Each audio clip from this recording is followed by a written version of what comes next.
Hi and welcome to The Winning Factor.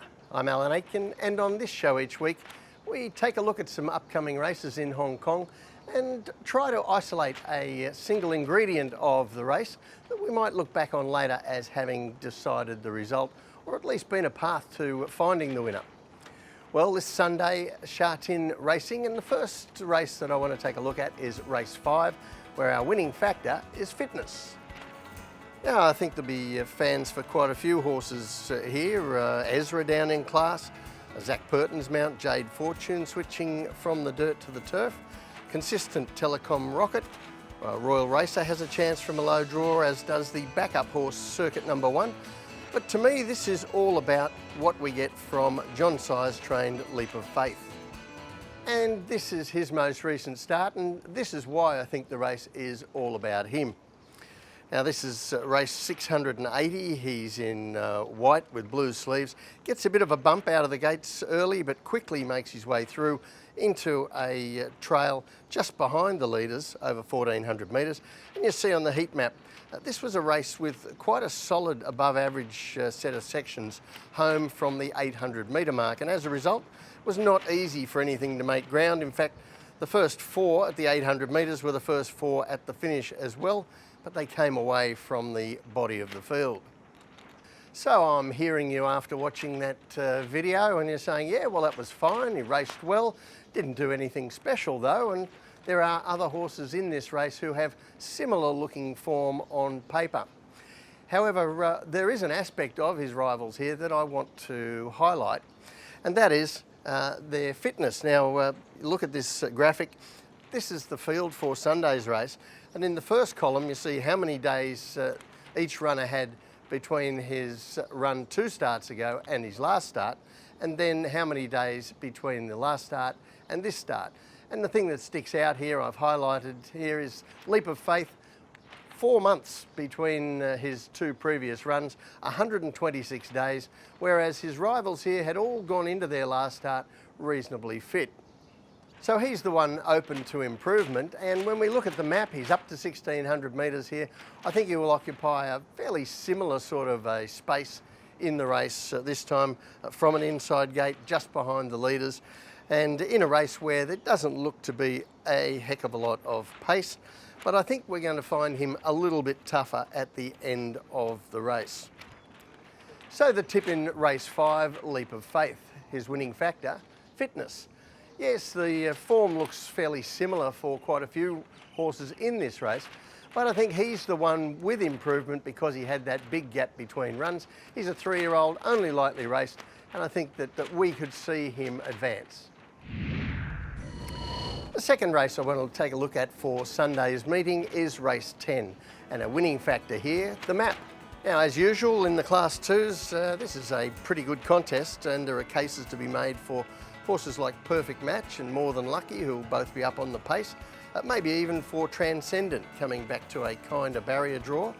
But one of our regular winning factors applied to the race really draws the attention to the prospects of Glorious Spectrum, trained by Ricky Yu, and Dan Control from the John Moore yard. And the reason for that is that Yu and Moore have led the way this season with our conversion rate horses. Now, that's horses who have advertised themselves at their previous run with a 2nd, 3rd or 4th placing. And look, we can argue until the cows come home who is the better trainer, wherever you go in racing.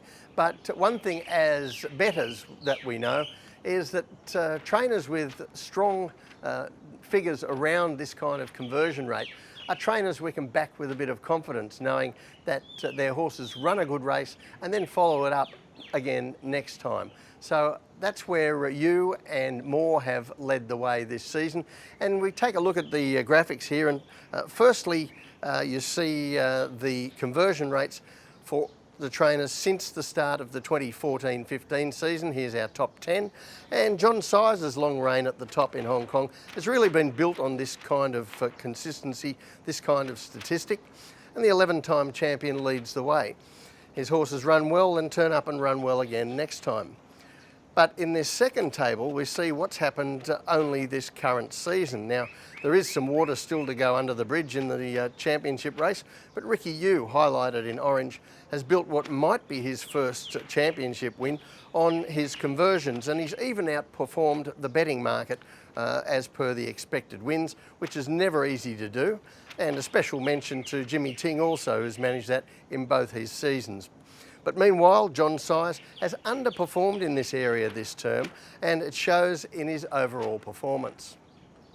So that factor draws us to those horses from the top conversion rate trainers, and as luck would have it, they met at their latest run where they both established their conversion rate number in a race on May 24, and we're going to take a look at that. And both wearing famous colours, the black and white diagonal stripes on Dan Control, the colours of Dan XL, while Glorious Spectrum in the mostly green and white Hong Kong mile winning colours of Glorious Days. And Dan Control begins well from a wide gate. Glorious Spectrum, he's in closer to the inside from gate 6. And watch what happens early here. Dan Control jumped well. He had to surrender ground and go back or be risking a wide trip. And as a result, he concedes several lengths start to Glorious Spectrum by the time we get to the home straight. Now, Glorious Spectrum goes to the lead, looks the winner momentarily, and then goes down in a photo, while Dan Control rattles home for 4th placing. Now, that was Dan Control's first run for a while, and he'll be improved by that. So there probably isn't a great deal between them on the basis of that run. So how do we separate them? And that's where we go to the map, because strangely enough, both horses move out exactly one barrier this time, so that Glorious Spectrum is now in barrier 7, Dan Control in barrier 14. And there's every chance that this race could play out exactly the same way as last time, with Dan Control having to concede ground to get in and get an easier trip rather than be caught wide. And no matter what he does, there is nuisance value in that outside barrier for Dan Control, whereas the map for Glorious Spectrum looks very favourable. So the tip in race 10, Glorious Spectrum. His winning factor, the map. Now, both of these horses would qualify as strong chances just on the conversion rate concept. However, they've both got that. We need to separate them, and I think you see that the way this race will pan out looks much kinder for Glorious Spectrum. Well, that's it from the winning factor for this week. Good luck on Sunday. We'll see you next time.